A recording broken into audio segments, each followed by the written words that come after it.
ரத்தம் கொதி கொதிக்கும் உலை கொதித்திடும் நீர் குமிழ் போல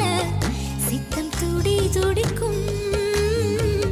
புயல் எதிர்த்திடும் ஓரிலை போல பனித்துளிதான் என்ன செய்யுமோ